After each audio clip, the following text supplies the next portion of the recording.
Welcome to the Near Memo, a weekly conversation about search, social, and commerce. What happened, why it matters, and the implications for local. Welcome back to the Near Memo. This is a special edition with our special guest, Craig Mount, who's the founder, co-founder, and what's your official title? CEO? Yep, CEO. Of Nerdy Nuts, which is a super innovative company making peanut butter in 172 flavors, which we'll hear about in a little bit. And of course, as always, I'm joined by David Mim. And this is a really unique marketing story. We're not going to just be talking about peanut butter here. We're going to be talking about the marketing journey that Craig and his team have gone through and what they've learned. And it's pretty interesting. This has been covered before, but it's such an interesting story, TikTok-centric, that we felt like it deserved some more attention, especially given everything that's going on with Google and TikTok and how TikTok is impacting Google search innovation. So, Craig, why don't you tell us a little bit about your background as a local SEO and what led you to Nerdy Nuts and sort of the origin story here? Yeah, well, we actually have a lot in common because we're from pretty much, the same industry. So before I became a peanut baron, I was a local search marketer, and I worked in local search marketing for a very long time back. I think of my tenure in digital marketing in terms of algorithm updates, and I think I got in right after Penguin 2.0 hit. I think that's like, so whatever that timeline is, that's like when I first started, seriously, like looking into, search engine optimization specifically with the map. And so, I ended up actually selling my digital agency to Sterling Sky. I want to say that was earlier this year. I don't know the exact date, but that was a really kind of a bittersweet moment for me. Joy absorbed the people that worked for me. She absorbed the clients, and it was I was officially out of local SEO. It's weird. I'm still stubbornly clinging to my Google product expert status. I don't update on the forums anymore. I still have a status as a product expert, and they keep emailing me like, "Are you sure you want to be in the program?" I'm like, "Yep." Yeah, they're gonna take it away from you if you don't do something on the forums pretty soon. Well, I seem to just get by with like telling them I want to be in it, and that's it. That's all I do, and they just let me stay in. So I'm not gonna say anything. I'm not gonna say no. So I'm still stubbornly clinging to that. So some parts of it are hard to let go. It's a shame you can't auction off that status. It might be another way to sort of generate some revenue from your past life. But right, yeah. The product expert status became really saturated, I think, lately. I think a lot of people are trying to. I think it's a great program. It's not perfect, but I think it's better than anything else that Google's ever put out. Certainly their Google Ads certifications. But well, what's interesting about it is that, I mean, it's assuming the people are qualified that are in there, let's assume that they are, it's a win for them because it's outsourced customer service, right? But from a marketing standpoint, the people that can have that badge, can get a lot more attention and clients, I would think. Did it help you get clients? I think that to a client, there's such a knowledge gap that exists that they don't know the difference between a product expert and a normal human. And there's even levels to being a product expert, if that makes any sense, like within the program. So, it does help because it's something that's Google sanctioned.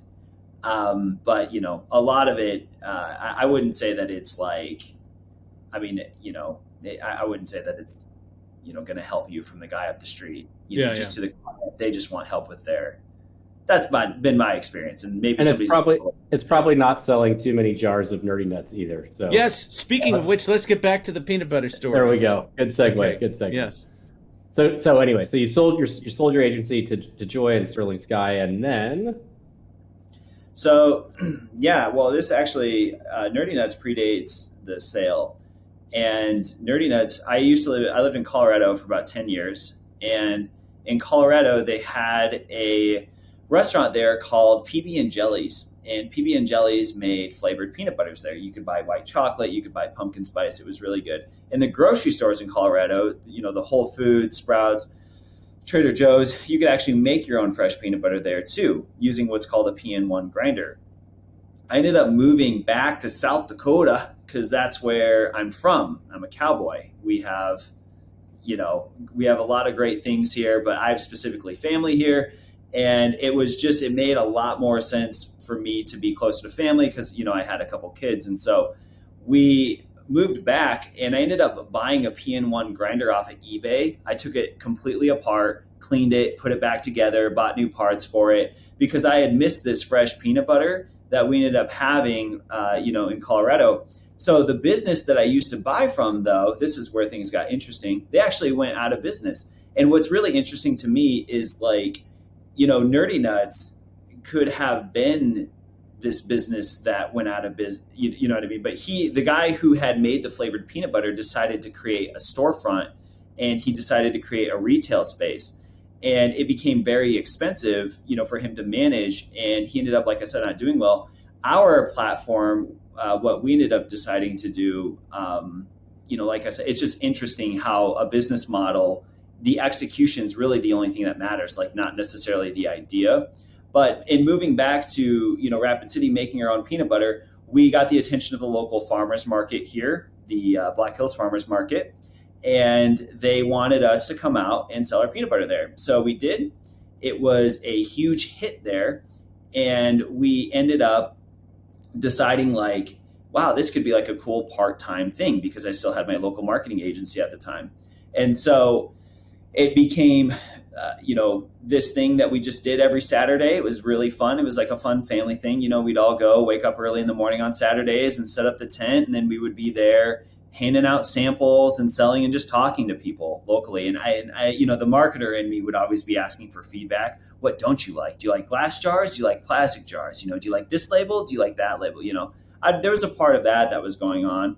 Well, things really took off when I started talking to one of my friends who worked in PR. His name is Adrian Salamanukovich, and he has this idea that he said that you guys should take this flavored peanut butter thing further because at the time we just did white chocolate, we just did chocolate peanut butter. He said we should be the Ben and Jerry's of peanut butter. That was probably the most impactful thing that anybody has ever said to me in my entire life.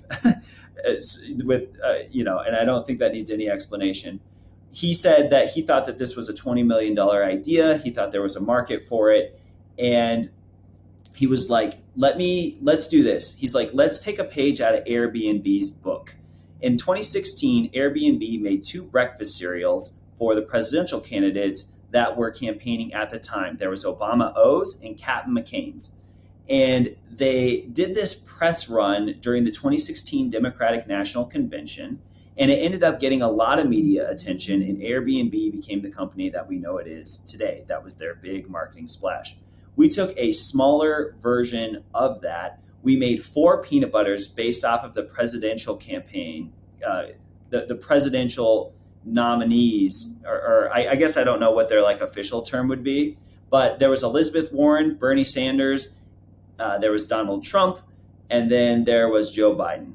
And so we made a peanut butter for each of them based off of snack foods that they like to eat. We took that story to Fox News. We took that story to CNN. We took that story to, the USA Today. We got a lot of interest in people who wanted to cover that because it was quirky. People sometimes like to cover this offbeat thing in media. And we were really pushing into that. And so iHeartRadio got a hold of it, and we were on pretty much every single radio station in the United States. Then after that, Fox News saw it, and they did a segment on us in Fox Business. So once Fox Business hit, that was something that made me think of Nerdy Nuts as much larger than just a farmer's market, because the Fox Business thing hit and it was just ding, ding, ding. I would refresh my email and I would have 5 orders. It was really strong. And, also from an SEO perspective, we got a really great link back to our website. Well, once Fox Business got it, first of all, it was kind of interesting because once Fox ran the story, every other news publication just ghosts. Like nobody else wanted to cover the story anymore. So that was kind of interesting. People can put on their tinfoil hats there if they want. I thought it was fascinating. But once Fox Business picked it up, there was a segment called, or there was a show on there called The Five. And I get a call randomly from this producer. Her name was Annie. And she was like, we love this. We want you to be on the show, The Five, just the peanut butter, right? Can you overnight it to us? And it was like, absolutely. So we overnighted 4 jars of it. Off of that little PR stint, we ended up making $25,000. And in marketing, we call that a product market fit, a proof of concept, if you will. That's when we knew we had something that was different from the farmer's market. And so we spent a lot of money, changed our website, we updated to Shopify, we updated all of our technology. That was actually my first question. Was like, you said your email's going ding, ding, ding, ding, ding. What did you start with? What was your platform that you started with? And WordPress. You're talking about this ecommerce. WordPress. So you're initially on a WordPress site. And then at what point, like how big did you get where it was pretty clear that that wasn't going to scale with you and you had to get something better? Yeah, it was the checkout for me.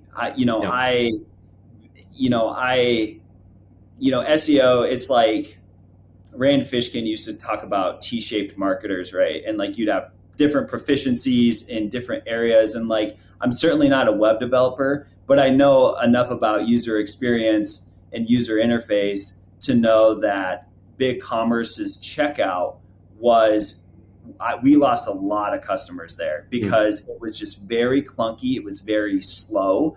And, it wasn't, I don't know, it just wasn't it. So we ended up, go ahead. Well, in terms of quantifying that, do you have any sense of, you say you lost a lot of customers. Do you have any sense of that? Like what proportion? It happened so long ago. There probably is, if I logged into my WordPress site, maybe I could find, because we used Square at the time as well as, so there was, but like I said, through Shopify, we were able to combine the two. But the thing that appealed to me so much about Shopify, and this was before Shopify is what it is now. I feel like it's just everywhere, but they really put a lot of emphasis on the checkout, and that is where I feel like the magic is. In just get it if you want to buy something. I mean, it's the Amazon one click. Make it as easy as possible for a customer to purchase something, and that's that was the appeal. So I really wanted to, after Fox hit and we had all these new sales coming in, I don't know how much we lost. We had to upgrade a lot. We had to upgrade our machinery on the operations. We had to hire more people, and we also had to upgrade our technology stack. And a part of that was upgrading from, I say upgrading, that's probably relative, but I think it's an upgrade to go from BigCommerce to Shopify. And we also went through and, we really thought deeply about what we wanted to be and, what should our price be? How many ounces should we sell if we're actually going to do this? And what I ended up doing was I researched 127 different peanut butter companies. I still have the spreadsheets. I had all of these different search queries that I would type into Google. Google was the main resource that I used to do this. I would type in peanut butter company, California, peanut butter company, Washington.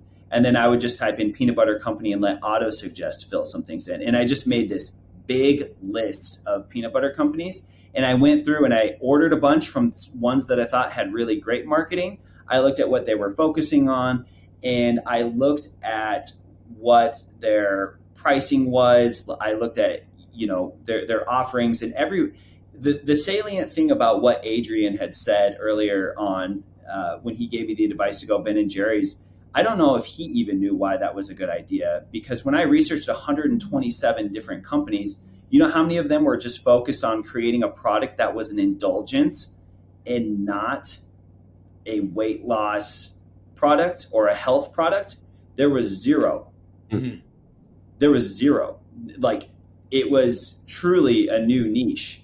And you were kind of a contrarian then. and what I said, Yeah. Well, you in the sense that you're going against the flow of the market. I mean, you're saying that there's nobody doing what you're doing, and embracing Right. something which is kind of a, as you say, an indulgence or a little bit decadent, versus Yeah. people who are trying to pass peanut butter off as a healthy snack or a healthy Which it lunch is. item. Right. Yeah. Yeah. And that's exactly right. It was a really, it was a really great, it was a really great observation, and it was something that, I mean, that's all I needed. I just needed the little hint, and then I'm like a little truffle pig. I'm just like sniffing around, like trying to find like little like key insights. And I looked at how some of these I made a big list within my list of people that I called lookalikes, and these were people that, like, I feel like we have the same audiences, and I went through and looked at their websites more deeply. I looked at their link profiles. And one thing that I found that was really interesting, so there's one thing about finding the right product, right? And having a product market fit, but you have to have the right platform, if that makes any sense, to sell your product through. We couldn't use Google search. We couldn't use local SEO. As you said, in being contrarian, that means inheriting the weight of obscurity in a way. Nobody knows who you are. Nobody's going to be typing in a keyword phrase for you. You have to, in a sense, invent those keyword phrases before you can rank for them. And so Google was never going to be the thing that helped us in marketing.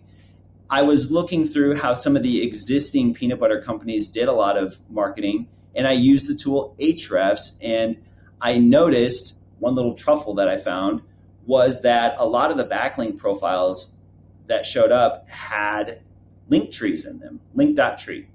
And at the time, Linktree was a tool that influencers could use for their Instagram profiles. If users wanted to support them, you would click the Linktree and it would show everything that was affiliated or that the influencer affiliated with. And if you wanted to support that influencer, you could make a purchase off of their Linktree, and the influencer would get a kickback. I noticed a lot of those with the peanut butter companies. And it was really interesting to me because the more I looked into it, the more I was like, a lot of these peanut butter companies are getting their revenue off of Instagram. And I didn't know, I even found it more fascinating just from a search perspective that Google indexed link trees on Instagram. I don't know. I found that fascinating. And so I remember talking to Erica, who's my wife and also business partner, about the Linktree. And, this was before the pandemic, but she had said, yeah, I think that influencer marketing is the way we should go if we're going to market this peanut butter. But I think we should use TikTok instead. That was her idea. And she said, This is 2019. End of 2019, beginning of 2020. Yeah, so TikTok is sort of just starting to really explode into the mainstream at that point. The summer of 2019, we were in the farmers market. The winter was very much R&D, upgrading our tech stack, talking to smart people. It was the research that I was talking about, and it wasn't until early in the year after that we really started looking at platforms and how we should market and how we should grow.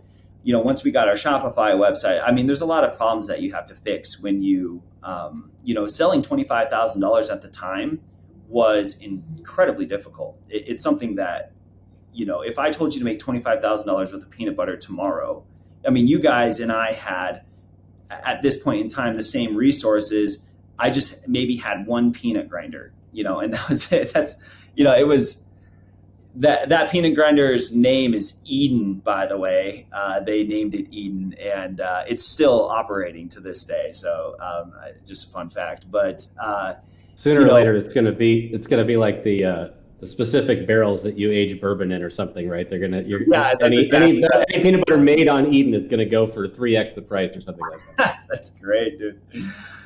Yeah, hold on. Let me text my team. So So in March of 2022, I mean, everybody's life changed, right? That's when, the Joe Rogan podcast had that doctor on, and, they said, this is going to be much bigger than we all anticipate. And I remember like the grocery stores, nobody could find toilet paper, and, everybody slowly started to realize like, wow, life is going to forever change. And the Tiger King became the most famous person in America because we were all working from home. And like Erica's observation was that there were a lot of millennials on TikTok that downloaded TikTok at that time, which was accurate. It proved to be accurate. TikTok reached 1 billion users faster than any other social media company of all time.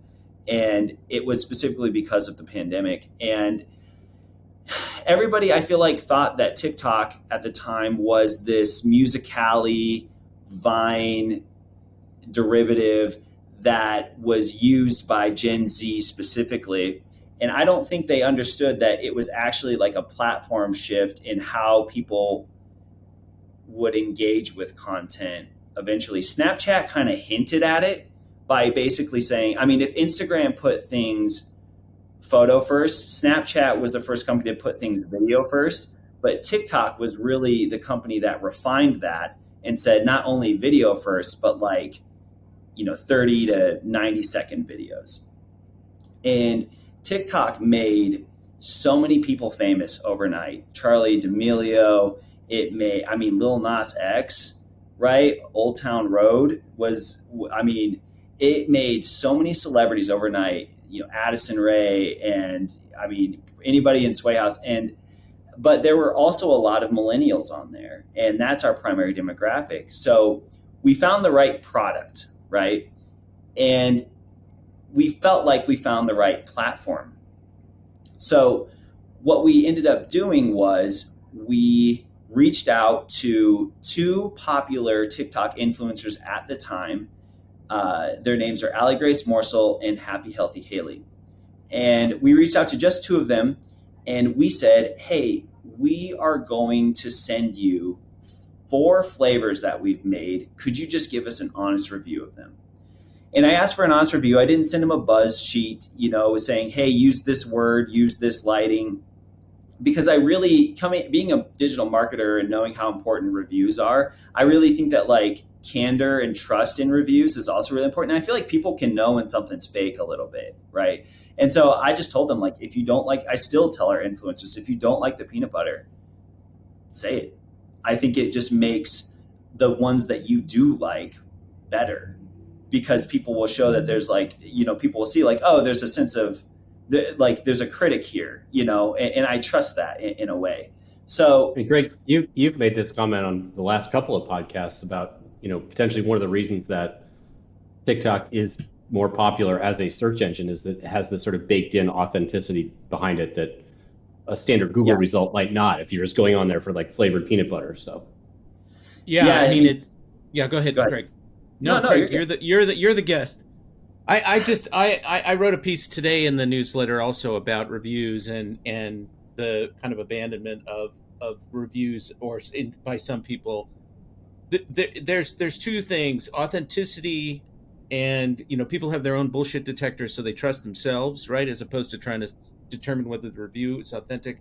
And they're also getting a lot of information very quickly in a very concentrated form from TikTok videos that they don't get from reviews, or that it takes them a lot of time to extract from reviews. So, right. Yeah. TikTok fixes a broadband problem that we have with typing. It allows us to convey more information quicker.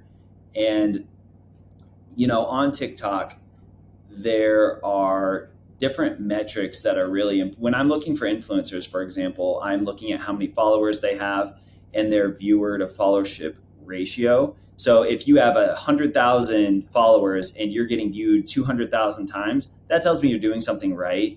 You're creating the right kind of content just within the TikTok algorithm. But another metric. Sorry to interrupt, are you using any tools like third-party tools to find these people? Yet. Or I don't even, the fact that I shared what I just shared, honestly, like I've never told anybody that before, so I don't know if people look for things the same way that I do, but like that's how I look for them on TikTok. Is on TikTok though. It's not a SaaS company that's analyzing TikTok or anything like that. Could be. There maybe should be. TikTok's still very new, and I would imagine there's going. When marketers arrive, we just ruin everything, don't we? Right? Like it's kind of true. It's kind of true. There's so much marketing advice now on TikTok, at least in the feed that I'm getting. It's kind of unbelievable to me. And people are openly. There's a lot of people talking about TikTok SEO and keyword research on TikTok, and it's already happening. Yep. Yeah. And, there's going to reach a point of saturation. We haven't hit it yet. YouTube hit it, but there's still time we still get a lot of reach on TikTok. I mean, we were up 30% because we had a video hit 1.8 million views. So let me direct you back to where we were in the timeline. I mean, we don't need to go over every single step in the process, but you had two influencers you reached out to, you told them to be honest, and what happened then? So I sent them out to the two influencers, and I sent them out, and in my head at the time, I had been thinking about the concept of a drop. It had been really fascinating to me because I had actually earlier in the year, so a lot of people started downloading TikTok in March. We made the observation early summer, and we sent out the peanut butters in July to the actual influencers because we found ones that we liked. Allie Grace Morsel, very charming. She would make lunch for her husband every day, and everybody loved that. Happy Healthy Haley, she was just quirky, and people just they seemed to really value her. Back to the point that I was like originally trying to make, each one of these influencers, and when I'm searching for influencers, they have these communicated explicit metrics. They have followers, they have likes, they have comments, but they also have an invisible metric, which is authenticity. And that's not something that it's not this quantifiable metric that you see. It's really something that you have to feel, if that makes any sense. And we just looked at these two and we just felt like these are perfect for our brand. And so we sent out our 4 peanut butters to each of them, and we just asked them for an honest review. And to put this in perspective, what ended up happening was something that is now being studied. It's called a social viral loop. But when we sent those flavors out to those 2 influencers, things they got wild. Before I finish that part, the thing that I want to say that I think is really important is something in marketing happened earlier that year where Supreme, a clothing brand that is known for making very expensive t-shirts, and you're paying for this bright red logo with the Supreme on it, they released an Oreo and they dropped it. So they collaborated with Oreo. They had these velvet Oreos, and they sold out of all the Oreos that they made in 2 minutes. And the way that they sold them was through something called a drop. So a drop is very similar to buying concert tickets. It's very similar to buying Yeezy shoes. And Supreme did that for cookies. And it was something that I had just, read about in one of the marketing, newsletters that I read. And I thought that, that was really interesting. So the reason why I communicate that is because when we sent those 4 jars of peanut butter to the influencers, the response was crushing. And I remember communicating with a reporter at the time. His name was Zach, when he was talking to me about this. And I was trying to explain how massive growth is not as sexy as you would think it is. It is overwhelming, and it's so intense. And even talking about it just makes my chest tight, because we went in 2019, we sold $50,000 worth of peanut butter at our farmers market, and we thought we were doing pretty good. In August of 2020, we sent the peanut butter flavors on July 26th. In August, the subsequent August, we sold $500,000 worth of peanut butter. In the month. In the single month. Yeah. And I'll tell you why, but it was, we made we thought 25,000 from Fox News was bad at the time. And all of a sudden, because in Shopify, we have inventory and we sold out of our inventory so quickly. And because of these two influencers and the authenticity, like people, there's probably some kind of bias. Like it's really hard to sell things on TikTok now, but at the time it was very easy.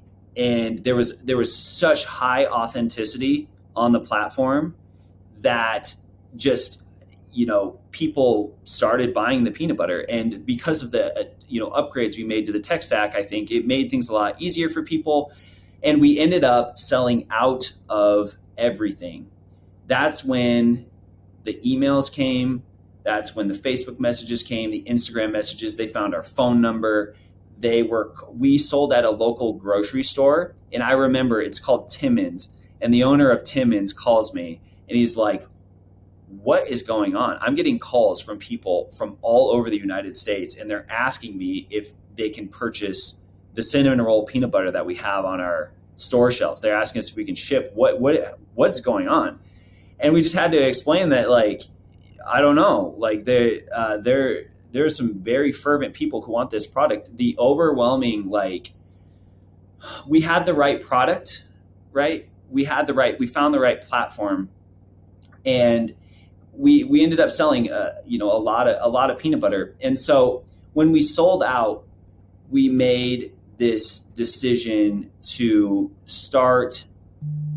What we did was we started selling the peanut butter in an interesting way. So we put this thing on our website. I had this idea for a model of selling peanut butter, which was like, what if instead of selling the peanut butter every day, we were just open one day a week?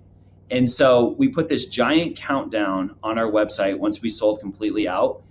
And we said, we'll be in stock on Sunday at 7. And so we decided to do a hard drop for the peanut butter, similar to what Supreme did earlier that year. And that drove people crazy. So we had the right product, we had the right platform. Now we had the right model. The model created what's called a social viral loop. So what happened was people who would hit the website, they would all of a sudden like, oh my gosh, this is so popular. Like, I got to set my calendar. And they would just start talking about it. It was all of a sudden very interesting. Hey, did you hear about this peanut butter company? It's like, oh my gosh, it went crazy on TikTok. And then, you can't buy it anymore. It's actually on sale now if you wait until Sunday. And we had 5,000 people on our website on Sunday trying to buy the product. So if you want to talk about like conversion rate, right? Like I truly believe I could have had 5,000 orders if I had the product, but I didn't, right? I only had enough. Go ahead. Well, you do. I mean, it's an interesting thing. It's kind of both an instinctive thing, it sounds like, but also a very clear, rational choice that you made. You solve kind of. It's a great marketing ploy. I mean that in a neutral sense, because you create all this demand, scarcity, exclusivity, but also you solve some of your supply problem with it. Right. Because you don't have a lot of people waiting around for weeks and weeks and weeks for unfulfilled orders who get really angry. It's like people get the peanut butter or they don't, and then they got to line up next time. It's not like there's a kind of, it just keeps the marketing energy going. I mean, it was a really smart thing for you to do. Yeah, I think, and you say ploy, and I'm like, well, Well, I don't mean it that way. I didn't. That was the word that popped into my head. Tactic. Tactic is the neutral term. Tactic. I think you made a great point, a very strong point. You arrived at the same conclusion that I did at the time, which is like it solved a lot of problems. It was interesting. It solved the supply problem, which is like it just made people wait. And it was kind of like accepting this like reality of like, we can't sell this much peanut butter. I probably lost so much money, because I could, if I just would have let the orders come in, right? And then, as you said, then people would be waiting months and months and months. But like I said, I ultimately didn't do that. I cut them off, and then I just started doing this drop thing. But in doing so, it just created this even bigger fervor for the product. And at its peak, we sold $80,000 worth of peanut butter in minutes, like minutes. I mean, it broke our shipping calculator. Shopify thought we were fraudulent. Like they actually froze our funds. And I remember having to go to the same Facebook group that Harley, the CEO, was in. And I replied him in the Facebook group. And I'm like, can you please look into this? Like, Shopify has frozen all of our funds and I need this to buy more peanuts, and they're like, well, are you going to be able to fulfill it? I'm like, I will, if you give me my money, you know what I mean? Like, and, they thought it was fraud. They didn't think we'd be able to, and they're like, sorry, we deal with this all the time. Like where people, so we were breaking plugins. It was a huge technical nightmare. Go ahead. Well, no. I don't want to artificially cut you off. I mean, keep going. Oh, you're fine. There are other topics we should get to, but just finish the. Yeah, I'm almost done, right? Yeah, because I'm almost finished. The 3 points that I was trying to make when I try to tell the TikTok story is because everybody always asks, like, how do you replicate this, right? And the 3 takeaways are: you have the right product, right? You find the right platform, and then you have the right model for selling that. That's what we did right with TikTok. And we ended up, like I said, selling at our peak $80,000 worth of peanut butter in 2 minutes. It was very overwhelming, and we made it through it. We rode the scarcity train all the way into November, and it stopped very abruptly when people on social media would stop, because if you would try to buy the peanut butter and you couldn't, people would come back again the next week. They wouldn't just give up on it, right? We had people who were there several weeks in a row. There were people selling bots to get the peanut butter. There were people selling the peanut butter on eBay. We have eBay listings. There were people who created like private Facebook groups to buy the peanut butter. And, I heard, so many different customer stories about, oh, I want this for this reason, that reason. One lady's husband died. One lady just had a newborn niece and she wanted the mother to eat the peanut butter so the newborn niece would have, just the craziest stuff, right? Like, and people were, like I said, very passionate about the product at the time. And so, we found the right model, and that's when things really, like I said, got crazy. We know it was what's called a social viral loop, because people who didn't get the product talked about it just as much, if not more, than people who did get the product. And it just created this interest and this cycle that all came kind of crashing down. I was thankful for it personally in November. But the presidential election happened, and all of a sudden people stopped talking about my delicious peanut butter, and they started worrying about what was going to happen with the country. And I'm not getting political. This is just like the people in November of 2020. It was crazy, right? Like there was all sorts of, like people were very opinionated, very divisive, and they stopped talking about the peanut butter, started talking about politics, and our sales went to like a very normal level. And that's, we spent about a year catching up with ourselves in production, and now we're just focused exclusively on trying to market and just trying to grow in a healthy way. Are you still doing the drops, or do you have more general availability?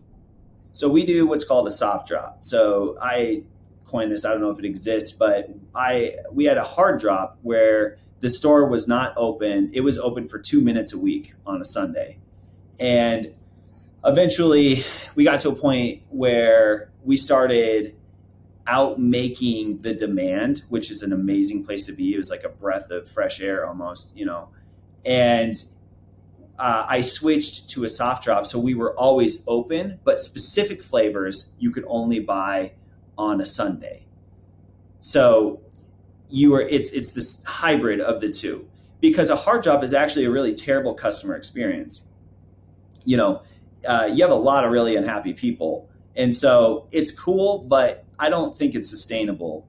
I never found out. I mean, I could have let you guys know, but I switched this model specifically out of customer service, right? I was like, I'm not going to sell it every week anymore. When the demand got to a point where it was like normal, I wasn't trying to chase that. I wasn't trying to artificially sell out again. I was like happy that we were just able to catch up, but I still wanted to drop because I feel like it's exciting. So we still have the countdown on the website, but it's for just new flavors now. And so we try to make new flavors every week.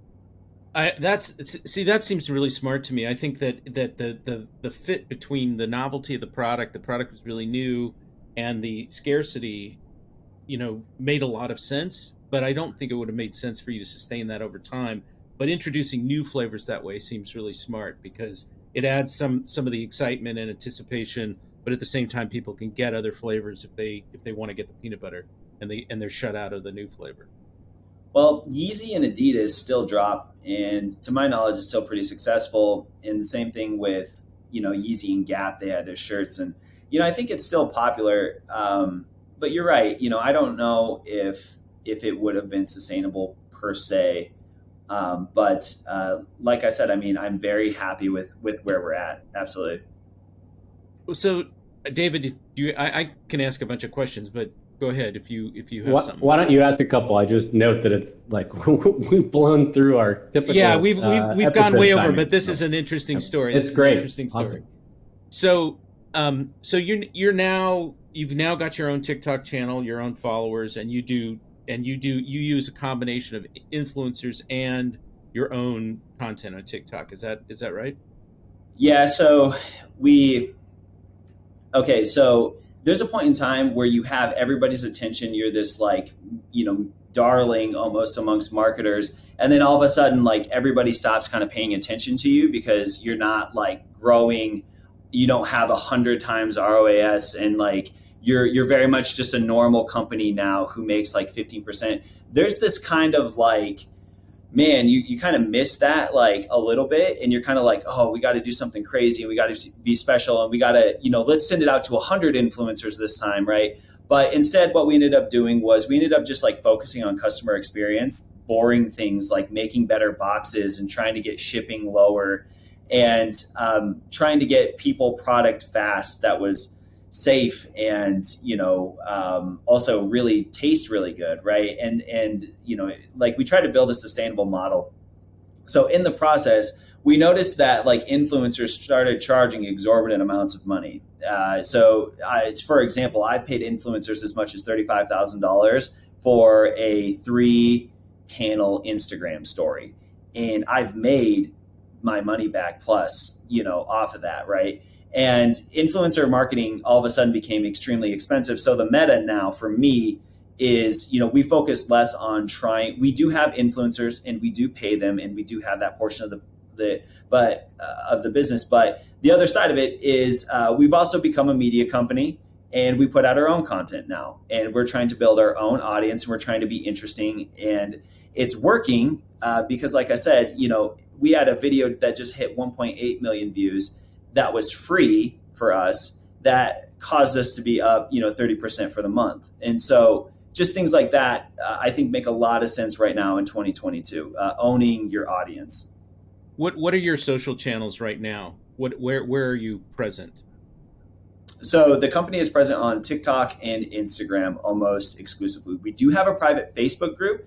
Facebook, I feel like, has fallen off in a lot of ways, but groups is still probably one of the strongest things on Facebook right now. You still get really great placement in people's news feeds, right? The ad or the ad inventory or whatever for Facebook, they still allocate to groups quite a bit. I mean, remember back in the day when publishers used to have a lot of reach, right? But then the Cambridge Analytical debacle happened and fake news happened. And so Facebook turned down publishers, turned up friends, family, and groups. So groups still gets a lot of reach. We have a private Facebook group that has 18,000 people in it right now. And so we keep people up to date there. And then, like I said, on Instagram and TikTok. So the funnel works on the top of funnel is TikTok. And then and then, like I said, we, work people through, eventually they become customers. And then we try to retain them through Instagram and Facebook. Do you do Facebook? Do any, go ahead. Any email or SMS? That was what I was going to ask. So we do. So I've made our email list has about 200,000 people on it right now. We use Klaviyo, and Klaviyo is the best email tool right now, in my opinion, because of their flows and their segmentations. It's really obviously expensive too, but it's worth it. It'd be good. Shopify just made this strategic investment in them, if I remember, a few months ago. Yep. Right? Yep. Did they? It was smart then because it's a very good tool, in my opinion. It's easily the best, and I used, before I landed on Klaviyo, I was using MailChimp, I was using Constant Contact, and those are great, but like our needs just eventually outgrew those, and we needed the artificial intelligence component to it. The if this then that statements that you could program, the flows were the biggest part of it, and so. Yeah, we currently use Klaviyo. Our email open rate right now is really high. I am very proud of it. It's 40%. And we use SMS marketing, but I use SMS marketing not for notifications and reminders, which is what a lot of people use it for. I really use it to connect with people. So my SMS platform is actually community. And I will message people on community and really just have conversations about them. I just built a quiz. Greg, which peanut butter are you? Answer these 7 questions and find out. And I sent it to the text group to test. And it's a small 2,000 members. I can make it bigger. But I just like having that direct line of feedback. I use it primarily as a method of communication. Where does search now fit in the mix for you? Do you do any paid search at all? What do you do organically around content and search? Is that a component for you, or is that kind of just you maintain your website and it's kind of a secondary thing? Yeah, search, we rank for, so, my SEO colleagues never fail to point out, things that are wrong with the Nerdy Nuts website. And I try really hard on it as well. Your homepage is missing a meta description or stuff like that, probably, right? Right. And our knowledge panel, because we get a people also ask, panel and, it's like, you need to do a better job of this. And it's like, yeah, you're right. Ultimately, though, search doesn't play a large part in what we do because we are such a new niche that the search terms right now that people are looking for. It's all brand, right? It's all branded terms. It's not being Nerdy Nuts. And so, we just, we have our own keyword phrases. Paid search, the Google Merchant Center, and, we've had paid Google ads. We do retargeting mostly. So we don't have any, we're not trying to get new customers. We're just trying to retain existing ones. And the only reason why we do that is because it's a defensive posture. Because if we don't, all the other brands that want to be like us, they will bid on those keywords, which it's kind of, that's the game with Google sometimes. And, frustrating as it is, most of our ads are, if we have them on, because we don't always, sometimes I'm not even worried about it, but it's mostly as a defensive posture.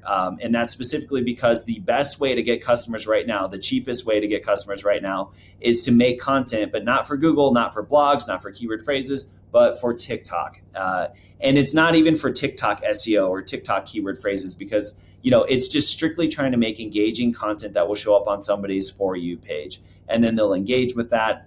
And then we get visibility through that. So that's primarily where we're focused right now. We're also doing marketing on Kickstarter, which is kind of weird, but we have a board game that we just made. We're trying to test the strength of the brand. So, is Nerdy Nuts just a peanut butter company? Is it a product company? What are the limits of it? We made a board game, and there's a Kickstarter coming out on November 4th for it. And it's going to be interesting to see how well we do on that platform. The other way that we're marketing, like I said, is, we're just making cool things. So this is our advent calendar that comes out in December. Our most popular food product is a peanut butter cup. What better way to sell a peanut butter cup than through an advent calendar? So It's so what it's a great story. I mean, there's still tons of stuff that we could talk to you about, but we need to kind of wrap up. Right. I mean, David, do you have anything else for Craig? I have a couple of things I can ask him. No, yeah, everything Greg said. Obviously, you have the benefit of being in marketing, but I feel like it's much more than a marketing story. It's an entrepreneurship story. So much of your success is around, the as you said, product market fit, and the model, but also sort of knowing, sort of following the zeitgeist of kind of everything that's happening and figuring out how you apply your specific thing into the zeitgeist. I think is just a brilliant story. So I don't necessarily have any questions, but just fascinating to hear your story, and hopefully our audience feels the same way. What's striking to me about it is that it's really a mix of you being a very, very smart marketer and a lot of serendipity and kind of intuitive instinct. There's a mix of left and right brain going on in this story that's really interesting. You were really smart about how you went to market, but you also had some breaks, and you also had some things happen that were not necessarily things that you would have worked out rationally ahead of time, and so I just think that that's really fascinating. Now, to other people out there, whether they're digital marketers or entrepreneurs that need digital marketing as a component of what they're doing, what do you have any advice, or are there some high level recommendations that you would make? I mean, you sort of just did that with the TikTok recommendation. Sure. But what would you say to them as a kind of a parting thought? Yeah, absolutely. I honestly, it's funny because marketing is, I think that marketing is just a lot of listening, and we did a lot of listening in SEO. And in search engine optimization in 2016, they released the search engine evaluator guidelines, and they, it kind of gave us like insight into how people are supposed to rate successful search engine results, or what Google considers successful.